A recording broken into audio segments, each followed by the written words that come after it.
All right, Bang Bang. Today is Wednesday, September 25th, Chicago Dog Walk. Two guests today. First, the usual. We have Chief here. Guest. Yeah. You're always a guest. Yeah. Well, I mean, I want to be elevated above our real guest. I don't want to say I want real status. Yeah, he's the guest. Yeah, you're the guest. Yeah. But the real guest here is Scott Darling, Chicago's own former Blackhawk. Scott, how are you? Oh, I'm doing great. Yeah. Thanks for coming over to the man cave. This is great. So we're in Scott's basement right now, and this is going to be on video, obviously, which we post every night. Awesome visuals. We got all the masks here. We got the Stanley Cup pads. Just a badass, especially for you, right? You're all the authentic memorabilia here. I also want to thank you for being a walking billboard for Barstool Chicago. You can get those in Go team. Go team. Up, you can get it. Exactly. Swipe up. Yeah. It'd be helpful if you posted that, actually. So we'll clip that up, send it to you. You tell people to swipe up. Yeah, it's great because audio, no one's swiping up on that. Yeah. That's not how it works. But you guys let me know how I got confused with the camera guy here. Yeah, exactly. So, but anyways, today we're going to be talking about bus trips. So hockey, that's instantly one thing you think of. Obviously, when you're in the juniors or whatever, that's just is bus trips. How much a part of the experience is on the bus? Well, you spend the bulk of the year on a bus, especially in the lower leagues and in juniors too. Juniors wasn't as bad, but playing in the Southern Pro and the East Coast League, it's talking 17-hour bus trips. No charter flights. Definitely not. You're not getting on a plane. I think I took a flight once in the East Coast League to Orlando. Even in the coast? Yeah. When Orlando came in the league, we would fly to Florida, but that was it. I think where I was playing, it was 22 hours away or something like that. So can you explain, differentiate all those leagues you just said for all the okay, so there's the NHL. I always say it's like baseball. So AHL is AAA, East Coast League is AA, Southern Pro League is single A, but nobody's heard of this Southern Pro League. I think sorry to correct you. Go ahead. I feel it's independent league. Yeah, they're not it really is because they're not affiliated. So it's even another step down because they used to have the Central League, but that kind of merged with the East Coast League. But it's independent. It's the Wild West down there. And no one's really some of those you can be an awesome prospect in single A. There's no awesome prospects in except for you. I was the only one. I still am the only one who's ever came out of that league. Right. So. Yeah, it's more of a recreational, fun thing to do after college for 2 or 3 years before you get a real go. Yeah. It's like a domestic study abroad for hockey. Yeah. All right, so one more time. So NHL, AHL. East Coast League. Nothing in the Southern Pro League. Okay. There's a big buffer. Yeah. Okay, so that's rookie ball because there is a below A, I think, in baseball. But it's independent softball. Yeah. It's like men's league. Okay, so that's men's league. So a lot of heavy grinding on the bus in that league. Yeah, in that league, I mean, those small leagues teams change all the time. But I was in Louisiana for 1 year, and then Memphis. But you're playing all the way to North Carolina. You're busing to Fayetteville, and I think that trip for us was 16 hours or something. And you're not even getting a nice bus at that point. You're lucky if it's a sleeper, So you played ice hockey in Louisiana. Go Gators. Ice Gators. Frozen Swamp. The Ice Gators, that's their name? Yeah, Ice Gators. Frozen Swamp. Yeah. What was that like? It was awesome. I mean, that league, it's more about having a good time than trying to progress your career. So my first year in that league, I had a great time. And then after that year, I was okay, I want to try and be better at hockey. So started taking it more seriously. Then I played in Memphis next season. And slowly, climbed my way out of that league. Okay, but I mean, just out of the mud, out of the swamp. Yeah. No, but to someone like me, that sounds insane. That there's not a professional team, let alone lower leagues. Were people coming to those games? We got they used to be an East Coast League team, and I heard back in the 90s they got a big turnout, but no, we were probably getting 3,000 people. But we shared the arena with the Raging Cajuns basketball team, so a 18,000 seat arena, and you could there's 2,000-3,000 people in there. It's you could see people and wait up and be thanks for coming. Was it file in on Wednesdays for $1 beer night? Yeah, I know. Yeah. And it was more of a party, so you said. So did that roll over to the bus rides? Were people partying in the bus? Oh yeah. I mean, the bus is kind of fair game until you're in the American League. Even in the East Coast League, the beers on the bus and whatever, and then you got the occasional guy or coach who likes to get sloppy drunk on the bus and because as long as it's not the driver, you're good. But because you're going, you usually do trips, right? So you do a swing to go like a week and go to a few different cities. So you're spending like every night on the bus moving around. How do you pack for a trip like that? Well, it's nice in that league. You don't have to wear a suit. Okay. In the Coast or the A. I mean, the A you do, Southern Pro League, you wear tracksuits, so it's pretty simple. You just rock a tracksuit, bring a couple different t-shirts, and couple pairs of underwear. Just make sure your iPad's loaded with like good movies and stuff, because you never know what's going to be playing on the bus. But who usually controls that on a hockey bus? Who controls what movie you're watching? Well, you make the rookies bring the movies. This was back when you had like get DVDs, back in the day. Yeah. So you don't tell them what to bring, but they better pick the right ones, because if you show up and you're the rook with the bad movies, it's like you're gonna hear about it. What was your movie when you were a rookie in that league? Do you remember any of the ones you brought? Did you go down to like Best Buy or go into the stack where they had? No, like, we'd hit up those like at truck stops, the bins. Right. It's like $2 a DVD and just like deep dive and try and find some gems in there. We didn't have money to be throwing around on Blu-rays. Yeah, the $5 bin. Everyone's been there. Yeah. That's not even like a hockey. That's a college student statement. Mm-hmm. Yeah. You gotta hit the $5 bin. Yeah. So I mean, like, but a bus movie's like kind of particular. Like, you don't want something serious. Not too serious, and can't be too raunchy, because you're catering to 23 guys and a coaching staff, and depending on who it is, they might not like the super bads or whatever. So it's not an easy job to pick the movies for the bus. But I figured like a hockey bus, like the super bands would be like right up your alley. Yeah, but you never know. Maybe you got the one like religious guy on the team you got to worry about. Don't want any nudity in it. Stuff like that, because the range of people on the bus is crazy. It's like you got young rookies, or you got 35-year-olds with 3 kids, and they're just trying to FaceTime their wife, from their bunk on the bus. Yeah, that's true. I guess there's a lot of people from different walks of life, because I think like a Euro trip would be like a perfect bus movie, Yeah, we used to do 4-Year-Old Virgin. I feel like that's like teetering on the edge. Yeah, but that's a little safer. Yeah, I like that's a good one. Yeah. No, there's. Yeah. I've seen that probably 70 times. Yeah, it's so damn funny. So you don't remember the ones that you brought? No, to be honest, like I was always a rookie, because like I would move up one year at a time, and I kind of kept to myself, so I don't think they ever trusted me to pick. So I'm just like, here's my $4 to put in for the DVDs, but I don't want that kind of pressure on me. I got enough. And I'm a goalie. Don't worry about it. Like, I'm allowed to be weird. Yeah. So Louisiana, like, what kind of bus are we talking here? I mean, it's pretty. Is it a school bus? No. Okay. It's pretty standard. Like, it's the type of bus. It's like a tour bus. Mm-hmm. So you walk in. There's 3 sections where the front's just like couches, and that's where the coaches always get that. And then the middle's all bunks. So you usually have 3 high, 12 bunks probably. 3. Yeah. So there's like 2 sets of 3 high bunks on each side. Then the back is like one big bed, and rookies get on the floor. They usually let the goalies get a little special treatment, because they're like, okay, you got to play tomorrow. Especially if you're 6'6". Yeah. You got to play tomorrow. Like, so I always had a bunk, but in juniors I had to sleep on the floor. All right, let's pause our bus conversation here for a second, because Chief, we got to talk about the farmer's dog. Let's do it. We were just at Scott's house. He's got a big old dog, Moose.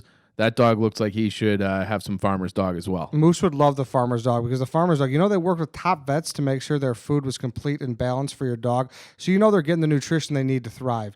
And it's pre-portioned for them as well. So, you don't have to, worry about underfeeding them or overfeeding them. It's so easy, and you customize it to your own dog. When you sign up, you put in the dog's weight, his breed, and they know exactly what to give you, and they tell you exactly how to portion out. It comes with instructions. I know George is getting all the nutrition he needs, because farmer's dog makes it that easy. I'm not guessing. And is George, when you open up the fridge, like, you see him move a little so different? Excited. Yeah. He's so excited. He knows it's coming. I keep it, you thaw it out, you put it in the fridge, you mix it up. He can't wait every morning. He's looking forward to it. There we go. So the farmer's dog is a smarter, healthier pet food, making it as simple as possible to give your dog a better diet. Start your trial today. Go to thefarmersdog.com/walk and you'll save 50% and get free shipping. That's thefarmersdog.com/walk for 50% off your trial with free shipping. Thefarmersdog.com/walk, WALK. All right, let's get back to bus life, Chief. Fun. That's way nicer of a bus than I thought you were going to say. Are you taking 2 buses? No. So all Everybody. 25 guys or whatever is on that bus? Everybody and the coaches. So you got like 8 guys on the floor. Okay. And then everyone else just jammed in. Like, you usually had like your bunk. But the big thing about the buses, they always broke down. They always did. And because they were just like shitty, like, they're not buying you a new tour bus. The check engine light comes on. It's like, well, we broke down. We were on the side of the road outside of Columbus for like 27 hours one time, and we were only like No, what league is this? this was in the East Coast League. Okay. We were only an hour into our trip. We were driving from Wheeling to Kalamazoo. It's actually funny because like we had a game. We weren't gonna make it to the game, so we always go a day early. But like, so our like union rep, because there's a minor league union too, is like, okay, if you guys can make it there, they'll do the game at 10 p.m. You know, and like we're not doing it, like, because there's all these rules, like we've been on the side of the road for 24 hours, like we're stuck here. They had to like get a bus from Indianapolis to like drive and pick us up. And it was actually funny because it was my old bus driver from when I played for the Indianapolis Ice, and I saw him and I was like, what the hell are you doing here? He's like, I don't know, they told me to come pick you guys up. We're going to Kalamazoo, let's go. But yeah, that was a long one. Do you develop relationships with the bus drivers? Or do you have like one guy the whole year? Yeah, usually. You really? Yeah. Okay. Yeah, it's usually like your guy, you know, Okay. because the team usually owns the bus. And Gotcha. Okay. I wonder if that's a sweet gig if you're a bus driver. Yeah, You for just real. know, like, hey, I'm driving the hockey boys around for the next 4 Yeah, months. I mean, probably not the best, and you got to deal with all the bullshit. But Yeah. like, It's I not don't like know. a private pilot. But Yeah. yeah, I know. Yeah. But it was just funny because the guy pulls up. His name was Alonzo, and he's like this super funny black dude. And he's like, first thing he says to me, he's like, "You been talking to John Carlson lately?" Because John Carlson was on our team. He goes, "You need to send me some of that money that he made, man." Like, he's like, "I drove him around for a whole year." He's like, "He's making all that money. Just send me some. You text him for me." I'm like, "I'll get right on that." I mean, you could at least like give him like something from a rest stop, you know. You could like give him like a voucher. Like he knows his route. You could give him like a nice voucher to like what, you know, the overpay. What is that called?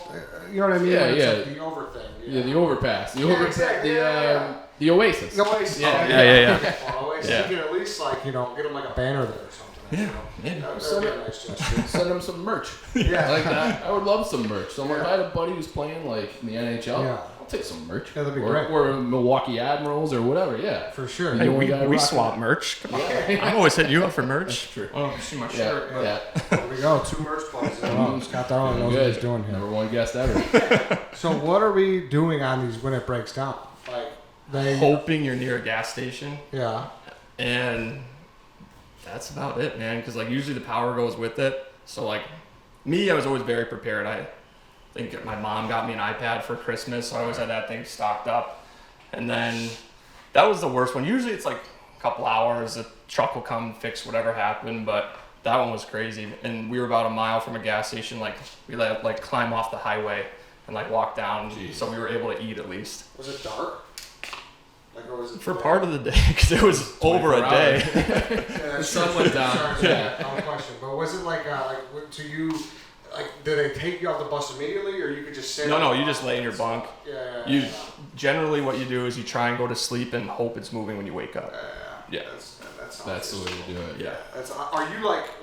So I was thinking, are you ever doubled up though? Because I assume at some point you move to like a regular bus, or is it always in these sleeper kind of buses? So sleepers in the lower leagues, when you get to the American League, like there's rules. So if it's over X amount of miles, you have to fly.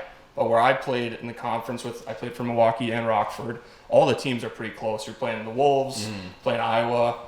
Like we play them all like 15 times, and then when you go up to Toronto, you fly, but you're using normal charter buses, which is almost worse. Like I'd rather do 12 hours on the Iron Lung than 4 hours on a coach bus because I can't even fit in the seats. Yeah, Those that's are a the good coach point. bus, yeah. And Yeah. especially, but you guys are past the point for where you guys were doubled up, though. Rookies sometimes had to, depending, because like the higher up you go, the more staff comes with you too. So you got your like PR people, Yeah. trainers, like all that stuff.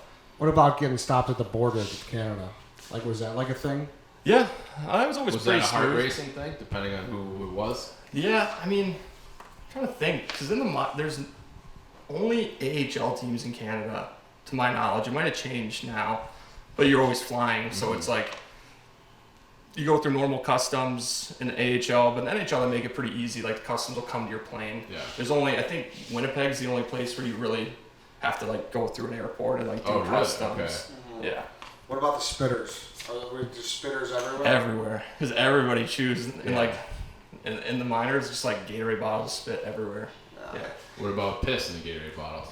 No, there was that a bathroom, But no shits on the bus. No, absolutely not. That's like the worst. You hold that in, yeah. That's one of the worst guys. But can I play devil's advocate here? When someone shits, it's always like one of the funniest parts of the trip, and like you kind of need that. Like if you got a big game, someone's just going to take a big dump, and it's always like, fucking Frank shit. I don't know. I don't think anybody had the balls, like unless you were like a 12-year veteran or something. Like shitting on the bus. It's like then you don't care. But usually it was pretty good. Like if it was an emergency, you could like go up, like tell the coach. It's like telling your dad, like I have to go to the bathroom. Coach, tell the bus driver, next stop, and then you get your 10 minutes. Everyone back on the bus.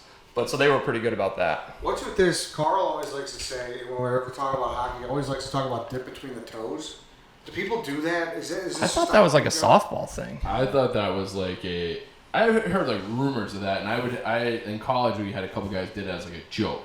Okay. But it was not like a regular thing. Okay. I don't know if I've ever seen that. Yeah. I just thought there was a weird guy hockey move because when you guys did the Rona camp, him and Dave put dip in their toes. Yeah, I don't know where he got that from, but I do remember it was D3, but like it was like a joke at practice. Like I'm gonna put dip in my toes. Yeah. Like, I don't even think it works. I don't think it worked either. Yeah. So it's not true. Other parts of the body maybe, but not the toes. So this is not a weirdo hockey thing. Okay. That's what I honestly thought it did. Carl's got a lot of weird ideas about hockey and in general. That's true. So you say you tell the bus driver you gotta take a shit. You tell the coach whatever. You stop off to a rest stop. What are those stops? I mean, you could just see the fear of God in that clerk's eyes. Oh, I bet. Because we know like 10 minutes. Like you better be back. You got one guy running for the shitter, and the rest of us are trying to get to the front of the line, like grabbing all our snacks and drinks for the bus. And he's trying to ring people up as fast as he can. We're like, we gotta go. Let's go. Yeah, that's pressure time for those clerks. What was the number one stop? Like if you were like, oh man, there's a Checkers, there's a Chick-fil-A. Like what was your favorite fast food bus stop along the way? And like the Southern Pro League or anything? I wouldn't say favorite fast food stop, but it was always nice to wake up at a Cracker Barrel. Okay. That's get your 7 a.m. Yeah. You like, look out the window, you're like, oh, Cracker Barrel, let's go. And then it's like you get your money, you get your like $7.50 like stipend. It's like, well, that goes a long way at Cracker Barrel. Yeah. It's a great place to wake up. They would give you that much time though? Cracker Barrel? That's a sick time. No. When you stop for food, they'll give you time. But like for a quick stop, if we have like a schedule, they'll just be like 10 minutes. Everyone back in the bus. That's it? Okay. But yeah, we'd always like, especially my team at Wheeling, it was always you wake up at a Cracker Barrel at 7 a.m. Like Cracker Barrel's the move. And you roll out. Go get your breakfast, sit down, you got like half an hour, 40 minutes there. They got good pancakes. They got good everything. Yeah, dude. Good You spot. like good pancakes too? Yeah. Those are good ones. As far as anything else, was there like a place that like a teammate like loved? Like did you guys have one guy on the team who's always like the Chief said, like this guy always demanded the Checkers or something? No, the best place to stop was like I played juniors in Iowa, and we'd always pass that world's biggest truck stop. Mm-hmm. And there's everything in there. I think there's a strip club in that place. There is, yeah. And like, that'd be my next question. And there's everything in there. You can get any kind of food you want. That was always a good place that we'd end up in. Wow. Never went to the Rippers there though. No. What about? Was there like a casino or a strip club guy on the team? Like always casino guys. Okay. Always casino guys. So you take your $7.50, you hold that for breakfast, and go to the dollar. We had an awesome thing in Wheeling Island Casino. It was like a low budget casino. Like you could play West Virginia. You could play blackjacks with like quarters. Okay. So you could bring $20 there and like make it last for hours. And there's not a lot to do in Wheeling. No disrespect. Love playing there. Go Nailers. But there's not a lot to do. So we would hit up the Wheeling Island Casino quite a bit. Clean out my ashtray in my car and get all my coins and just go kill 4 hours. 25-cent bets. I've never seen that. Yeah, I've never seen it. To this day, I've never seen it again. That's insane. Yeah. That's insane. Now, when you were so did you guys stay overnight though? Like, were you staying in like Super 8s, like Motel 6s? Yeah. You were? Okay. So that was always the stop. Yeah, and it gets better as you go up, but in the Myers, it's like you're sharing rooms, shitty motels.